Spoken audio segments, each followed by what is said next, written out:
Welcome, everyone, to Carb Addict, now Carnivore. And today I am so delighted to welcome Rod Bland.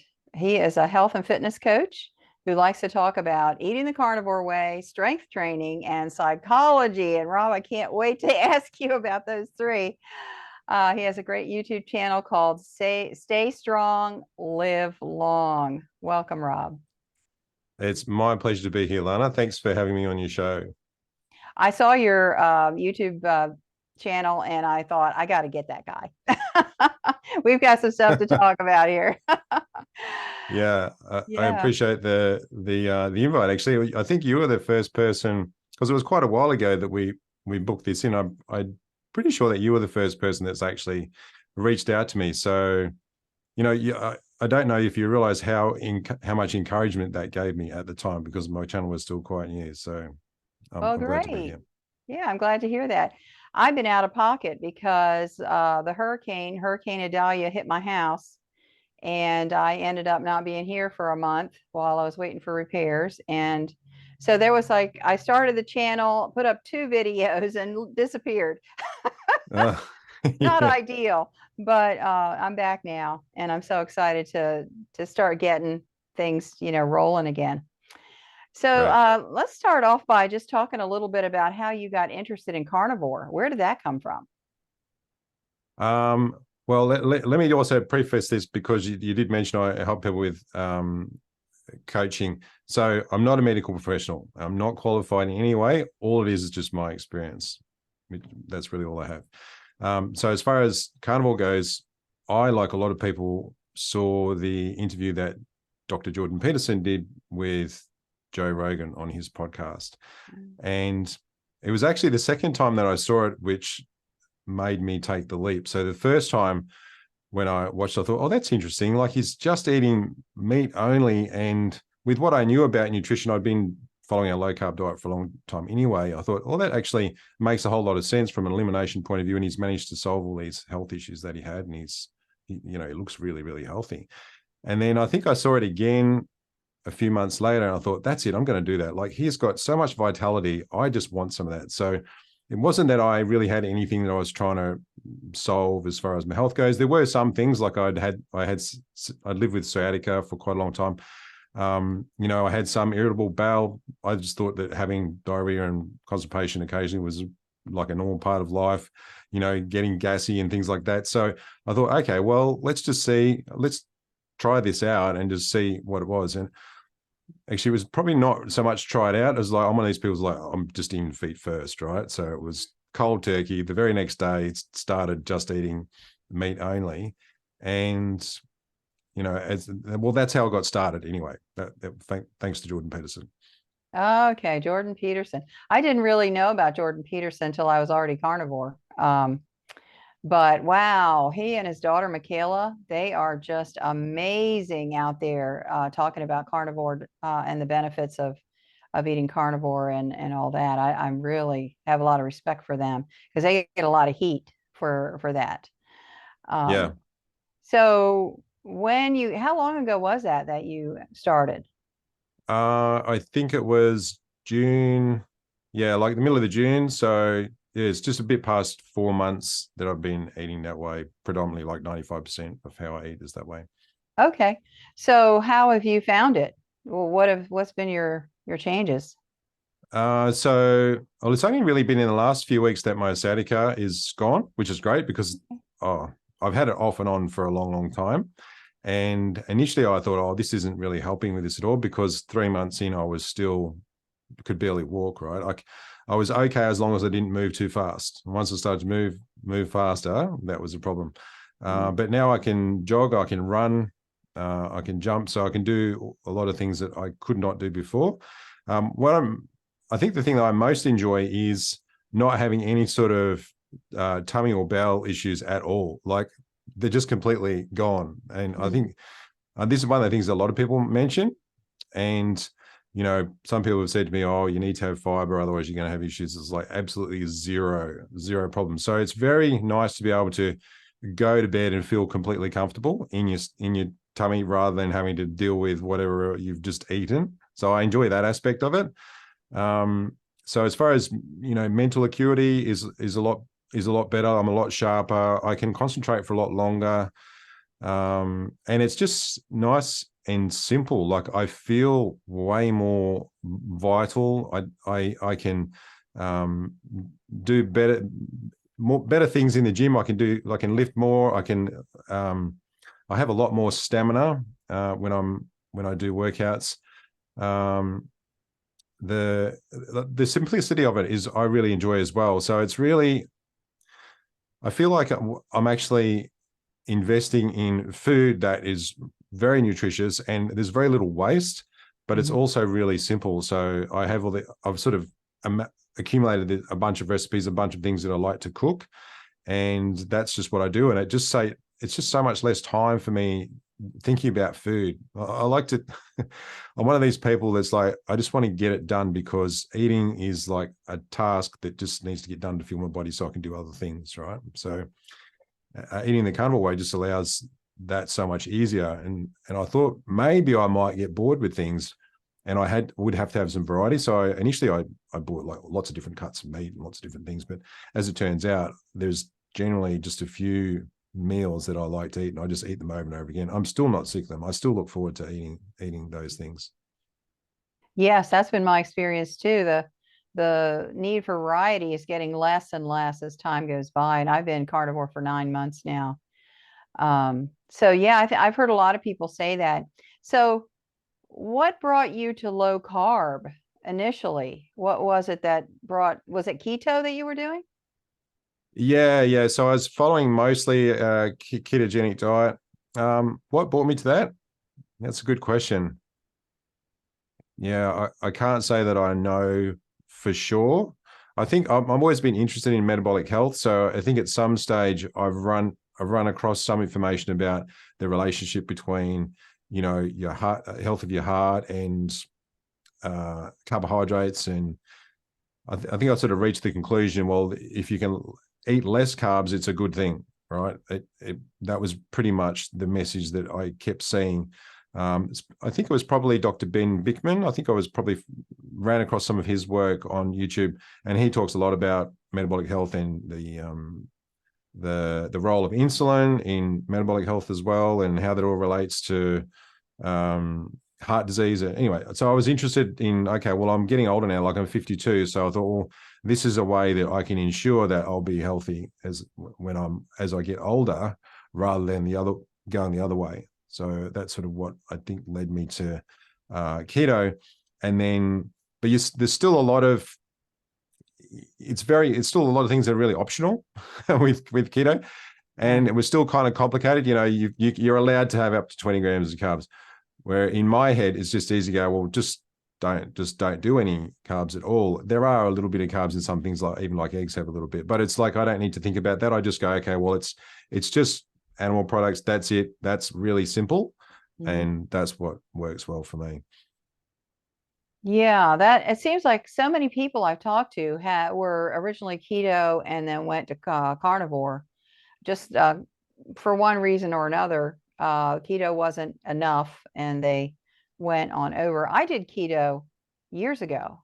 That was what I did when I wanted to lose some weight. I would go on the keto diet, but um, I didn't feel any better. I might drop 5, 10 pounds, but I didn't feel better. That wasn't even part of my thinking. I didn't even know that you could feel better. I just Yeah. thought, you just lose weight. That's all there is to it. And so, yeah, the carnivore thing has just elevated my life to a whole different dimension, as far as how I feel. And I think that's why we want to stick with it. We want to stick with it and continue to feel better. Wouldn't you find? Yeah. Well, I think it's the elimination aspect. So I'd never ever done an elimination diet. I didn't know really what, things I was responded well to, what things I didn't respond well to. As far as my body goes, what might have been the role of inflammation, the role of, anti-nutrients that are in plants. And, some people tolerate those things more than others. And I think like Michaela Peterson is a good example. She can't even like reintroduce something. and now she's figuring out that maybe there was an environmental issue such as mold in her environment that then led to that sort of severe symptoms, and then she was able to have those symptoms abate by then eliminating a lot of the other things that were causing inflammation for her with what she was eating.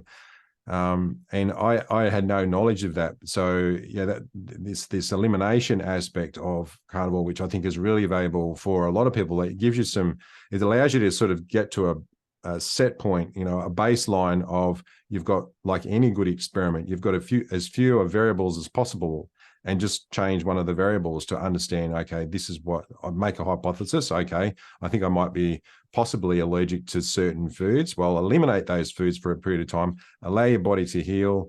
You may need to rid your body of oxalates that you've been building up over years and years and years. You might have some allergies you didn't know about. So it gives you an opportunity to sort of get a bird's eye view of, okay, this is how my body's now responding. And then you can, if you want to, then you can reintroduce things and you can see how they go. So, I mean, that's what I've done. So I've tried reintroducing veggies, and I know veggies definitely cause a lot of upset. So I'm just like happy to just do without veggies for good. But if I make banana ice cream, so I make frozen bananas into ice cream in the Thermomix for my kids, if I have a bit of that, I'm fine. So, it's good. It's just allowed me to figure out what works, what doesn't. And that's the beauty of it, I think. Yes, exactly. I started the carnivore diet as an elimination diet. I didn't do it to lose weight. I did it because I was having so many stomach aches. My stomach would just hurt. It would just hurt and hurt and hurt. And it didn't seem to be anything severe that I need to go, to the emergency room or see the doctor about, but it just was uncomfortable. And I thought, I'm going to try that and then add things back, a little at a time.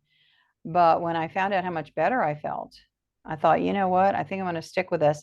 I had sushi one time and I had a stomach ache for 3 days. Yeah, So yeah. sushi to Puts me you was off a lot, healthy. doesn't it? Pardon me? Yeah.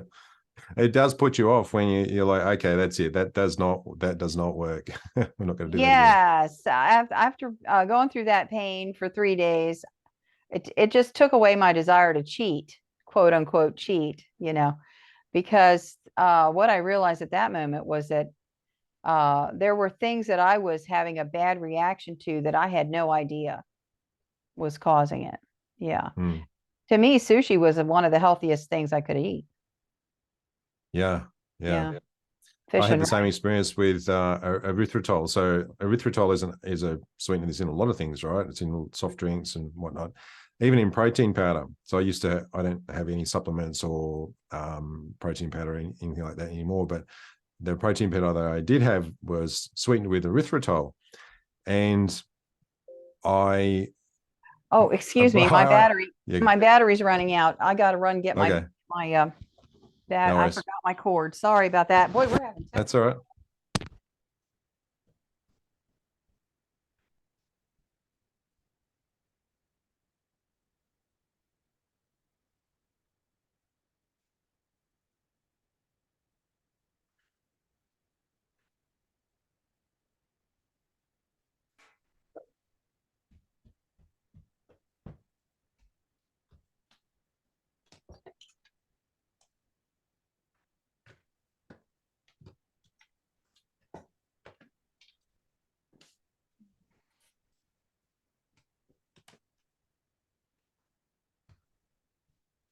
Man, that was close. Once that little sign pops up, I've only got like a minute. It's gonna die. So Is it for your microphone or your camera? It's my laptop. Oh, okay. Oh, right. My laptop was about to die. Yeah. So can you hear me? Yep, I can hear you fine. Okay, boy, that was close. I'll have to crop that out, but oh my goodness. That's the beauty of a pre-recorded interview. Problems. I've been sitting here. Never really occurred to me that my plug wasn't in. Oh my goodness. Okay, here we go.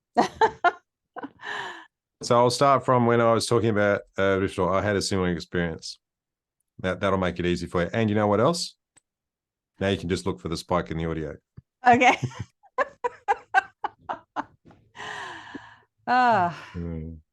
Yeah. So I had Go ahead. I had a similar experience with erythritol. So I used to have protein powder. Like, I don't do supplements for protein powder or anything anymore, but in the protein powder that I had, it was sweetened with erythritol. And then before I really conquered sweet cravings, I wanted something sweet, as I often did before I went to bed. And so I had some protein powder sort of mixed in. I can't remember what else I mixed it with, actually.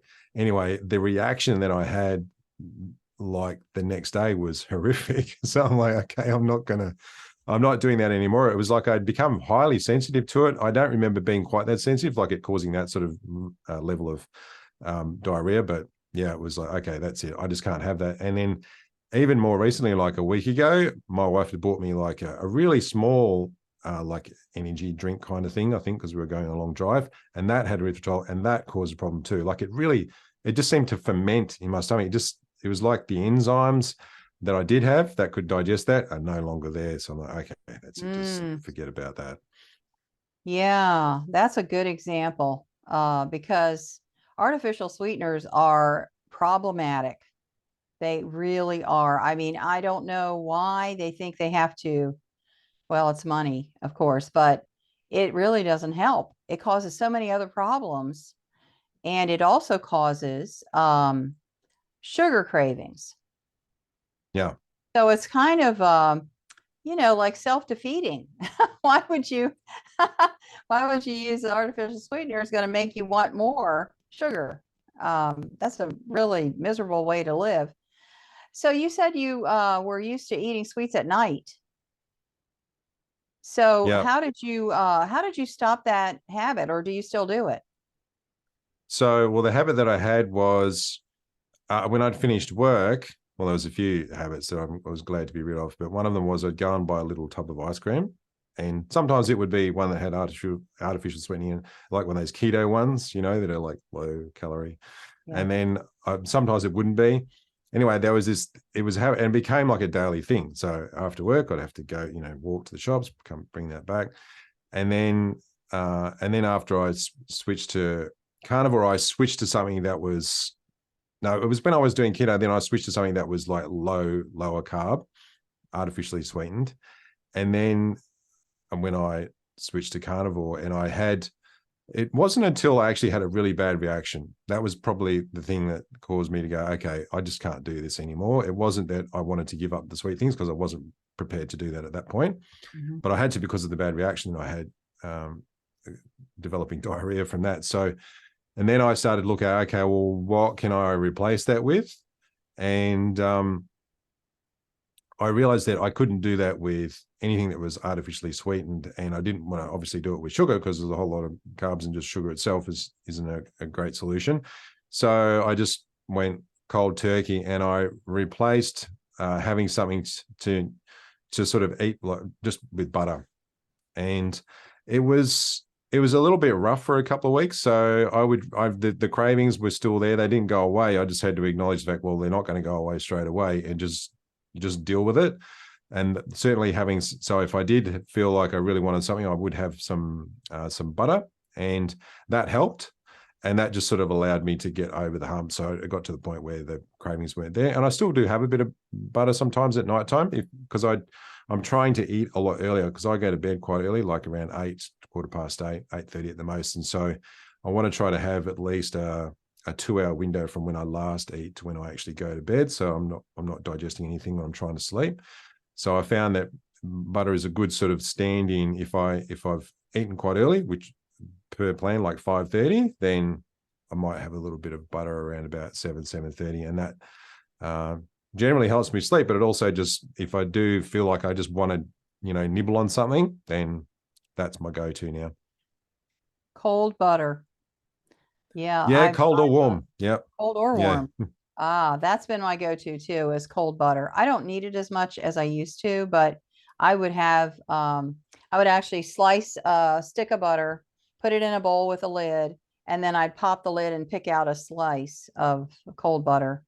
And that really helped me a lot through my craving time when I was getting adjusted to this way. But I don't eat butter like I used to anymore. I just don't need it. I haven't wanted it. I also would take heavy cream and whip it up.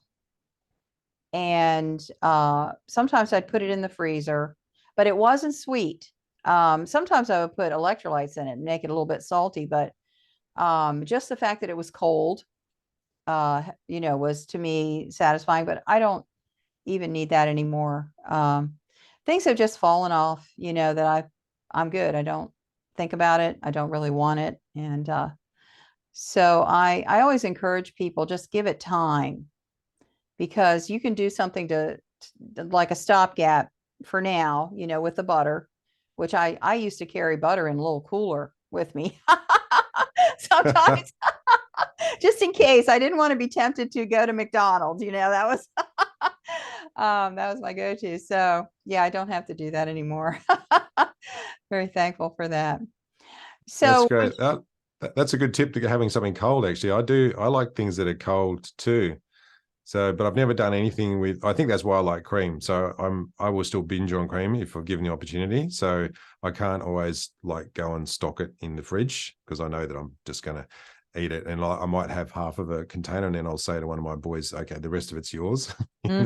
Yeah. But it is the coldness of it is the thing that, is quite enjoyable, especially when it's hot weather.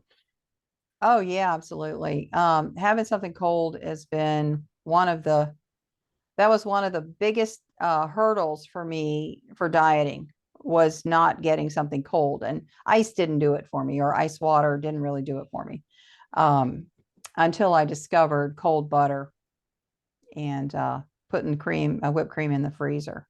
That was a good one too. So when you are thinking about this change, what habits did you have to adjust? What changes in your habits? Let me think.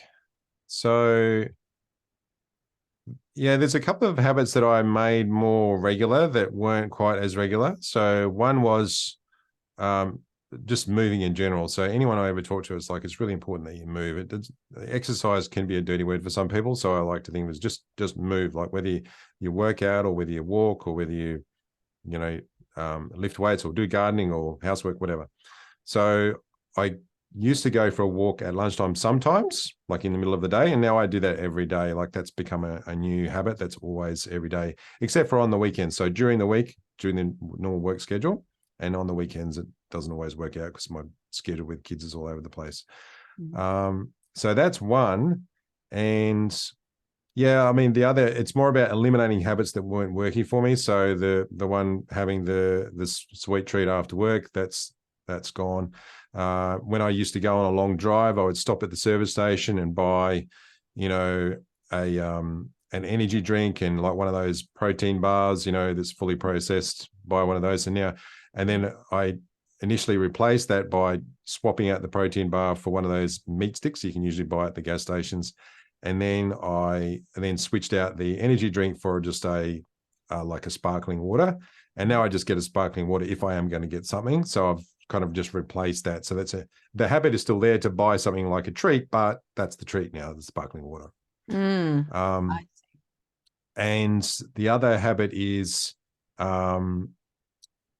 with regards to shopping, making sure that I've got sufficient ingredients in the fridge to always make something if I want to eat, rather than, going, oh, I've got nothing, or I need to get something if there's something that's sort of a little bit off plan because I've got, the kids have some different food to what I would eat, then yeah, that's been really important too. So it's just habitual. If I sort of integrate that. So I go for a short walk, because I'm only 5 minutes from my local grocery store. And that means it's just another little short stretch of the legs and walk that I get in. I go and make sure that I check the fridge before I go and come back with whatever I need so that I can always cook bacon and eggs. I can always cook something like for dinner if I need to.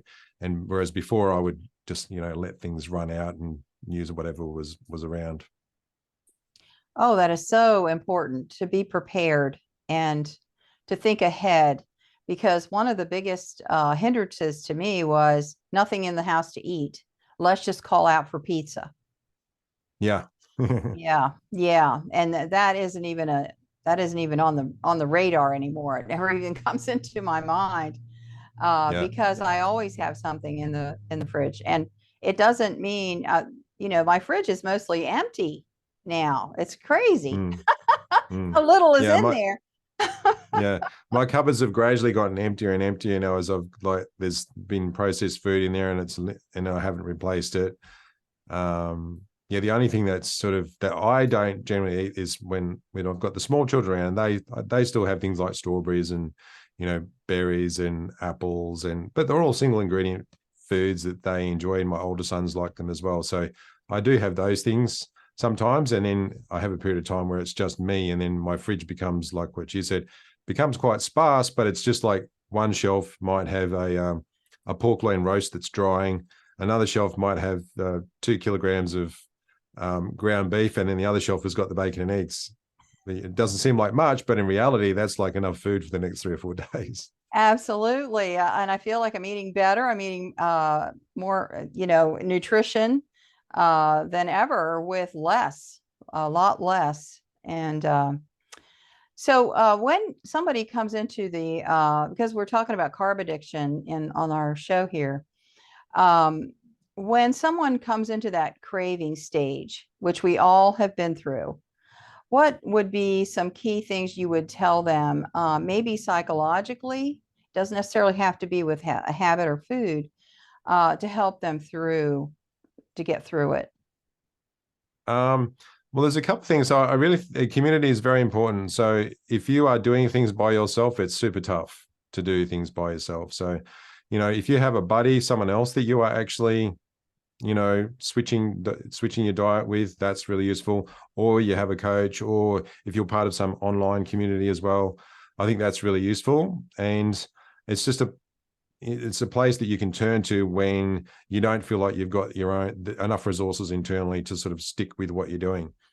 And the other thing is that if you do, slip up and you end up eating something that you would have preferred not to eat, or that's off plan, then like just get back on the horse. Like it doesn't need to end up being a week-long binge. You can sort of, I think you just got to have enough self-love to say, okay, well, I didn't really want to eat that, but I've done it. It's done now. So, and I'll deal with whatever the consequences are, but now I'm just back on the wagon.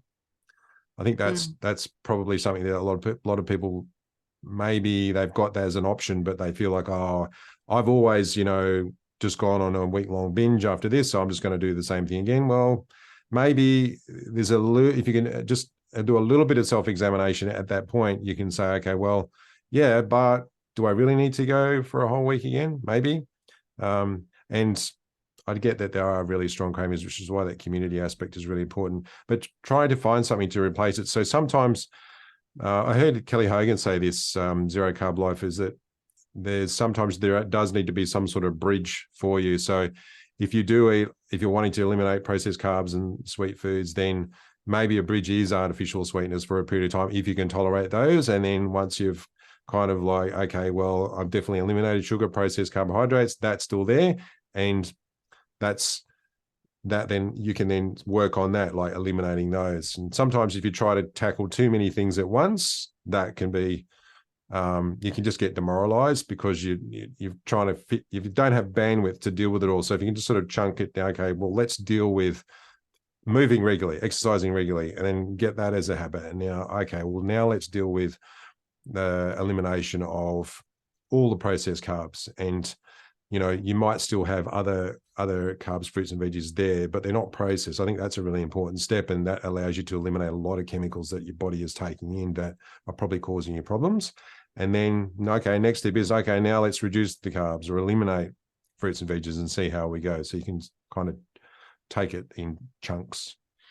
I think that that's a good point, that you don't have to do basically what you did, jump in off the diving board and just go for it. You Yeah.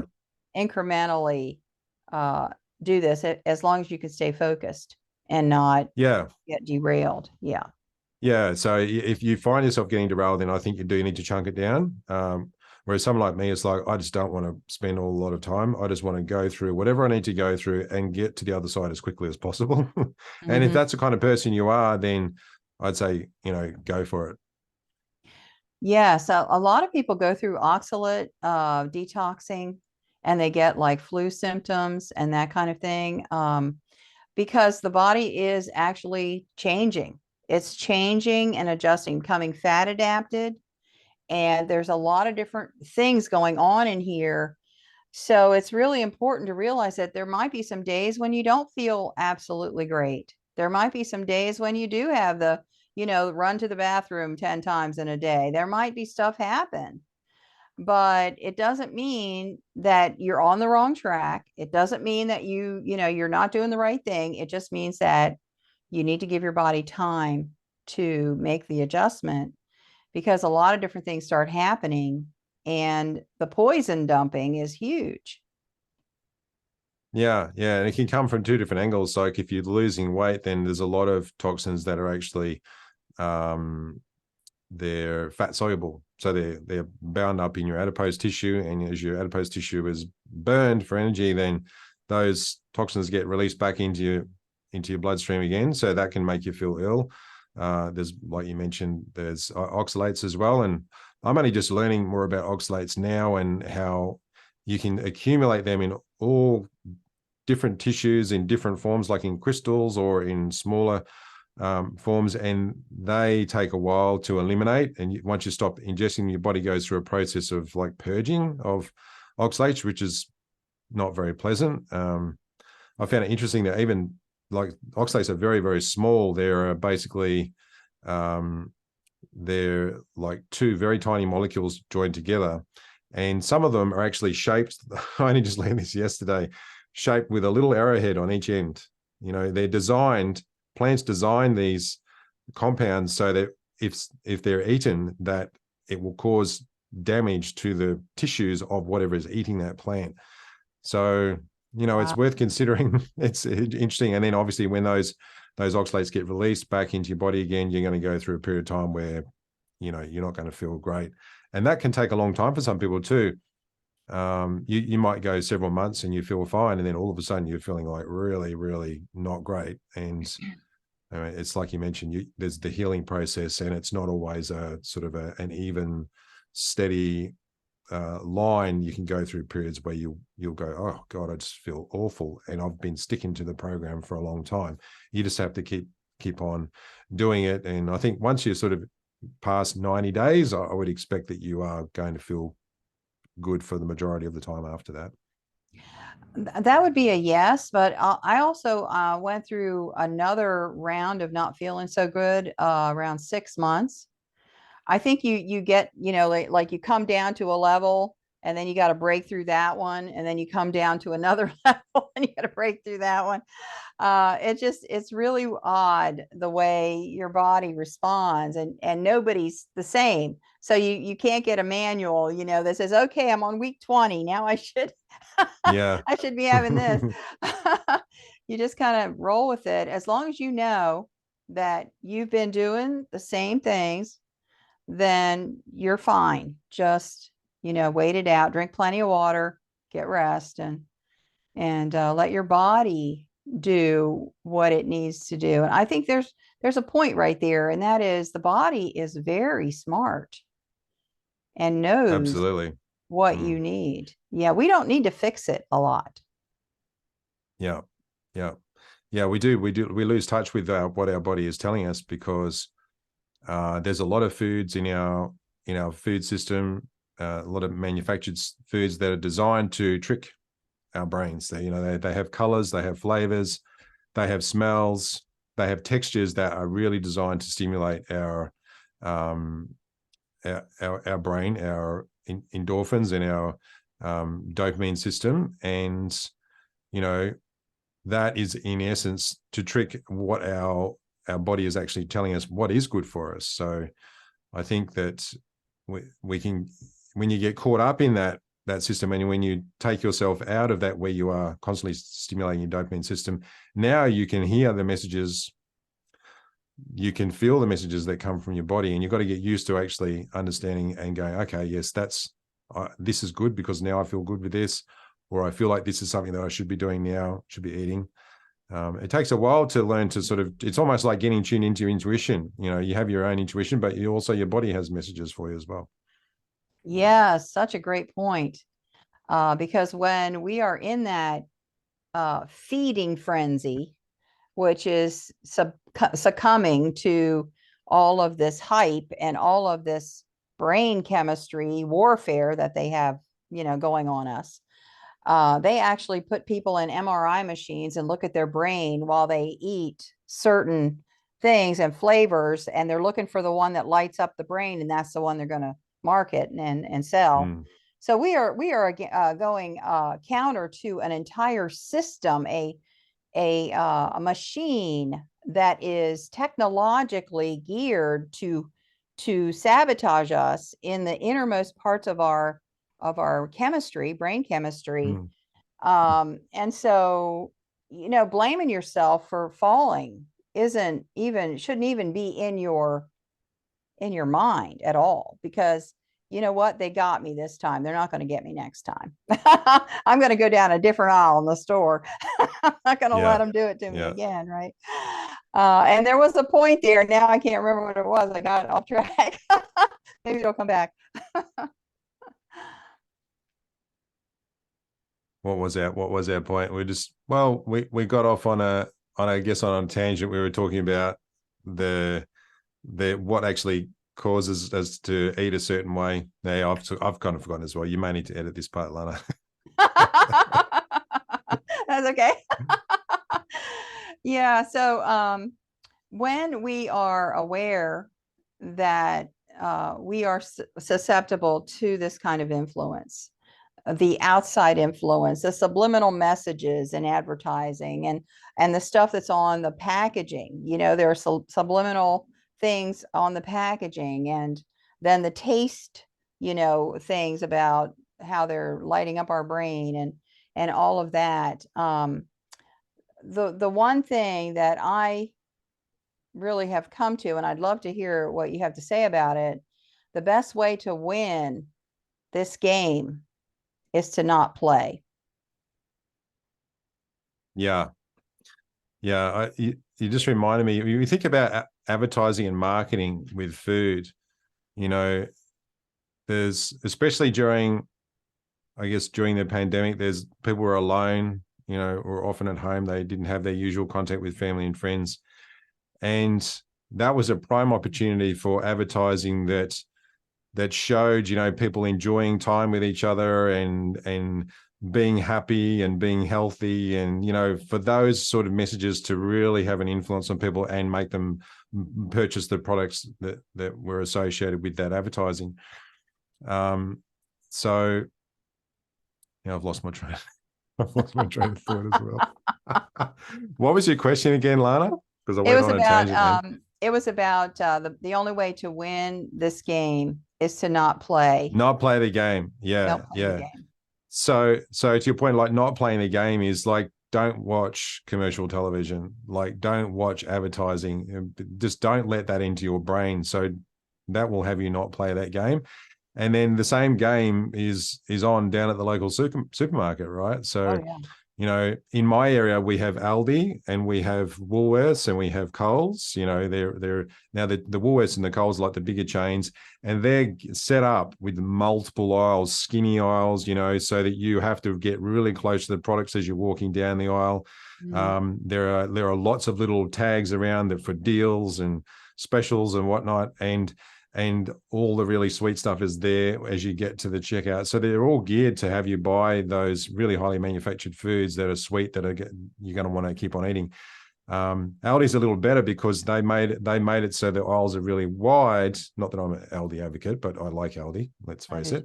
And it's simple. Like you don't have to go down too many aisles, and you can just go to where you need to go to get what you need to get. So it's like, for me, it's like meat section, cheese section, and eggs, and boom, I'm out. So I guess finding ways so that you're not exposed to that visually, the foods that you don't want to eat.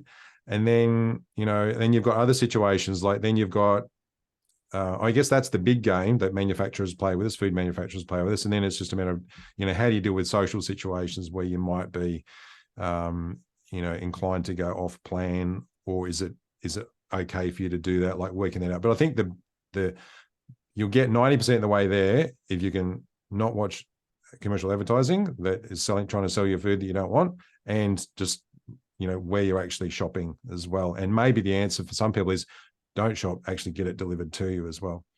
Oh, that's a good point. Just stay out of the store. Mm. Yeah, yeah. Because one of the things that I know, because I worked in retail for a while, I did a lot of things, between divorce and what I'm doing now, being a writer. I did a lot of different jobs, and they always put the most unhealthy things at your eye level, and the wholesome food is on the bottom shelf. So you really have to get down there to get it. And then you want to stay out of the middle aisles, but the end caps are all, the ends of the aisles are all the bad stuff with big signs and flashing Yeah. lights and everything. Um, Yeah. yeah, it's all a psychological game. Once you step inside that store, you belong to them till you get out. And Yeah. navigating that is really challenging if you are not very, very focused. Yeah. And it's also understanding like the companies that have got the money to actually buy the prime positions on the shelves, they're making products that are highly profitable. So they're ones that are really processed. There's way more money in those. There's not as much money in fresh food and like the single ingredients foods. The money is in the things that are manufactured. So it's worth considering that too. Is like whatever is, like you're saying, whatever is at eye level is there because they can afford to pay for that position. Right, right. Absolutely. It's all orchestrated, and they have psychologists trained on how to make this the most um, landmine filled Mm, experience yeah. that they can. Yeah. Yeah. I mean, not many people talk about it, right? Because you can sound like a conspiracy theorist, but I think I heard somebody say it's like the difference between a conspiracy theory and fact is usually about 6 months. So, Yeah. maybe not always the case, but I think it's worth opening your eyes a little bit to understand, the, um, the business of food manufacturing and the business of food marketing. And like any business, they want to be profitable, and they may not always have your best interests, in mind. Right, right, exactly. So forewarned is forearmed. And if you know this, then, to prepare yourself, eat some food before you go.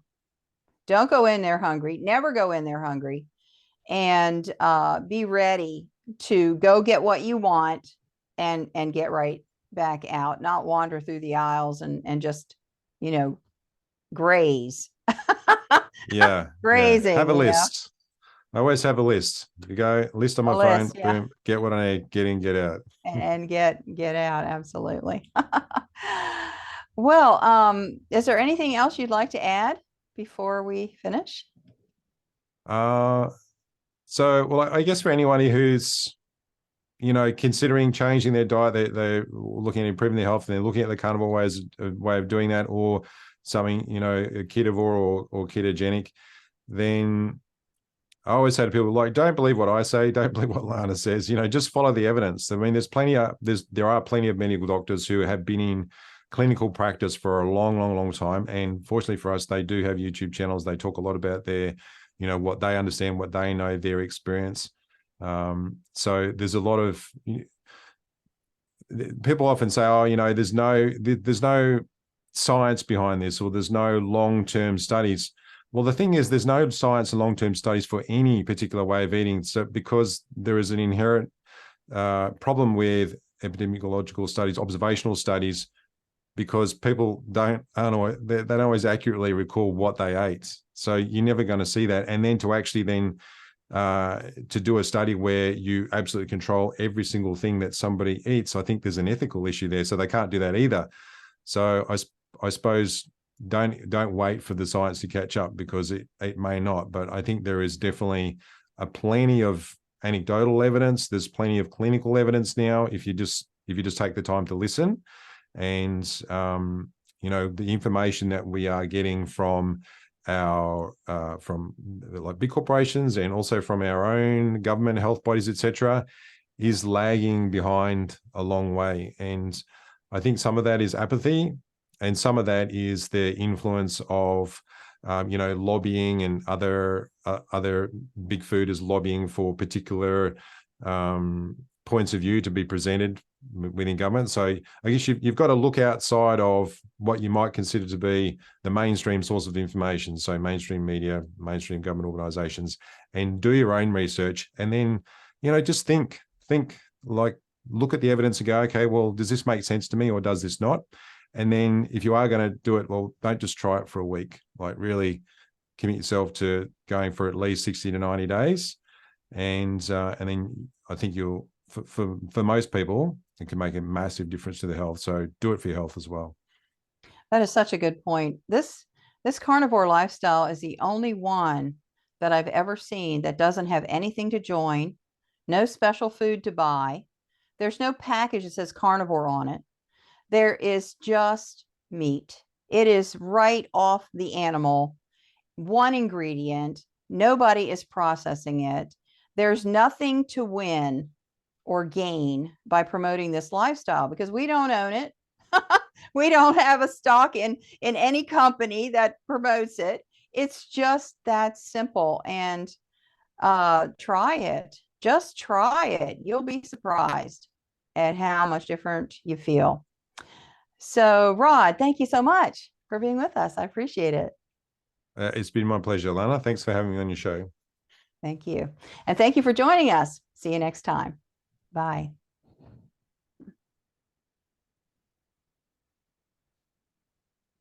It's interesting being on the other side.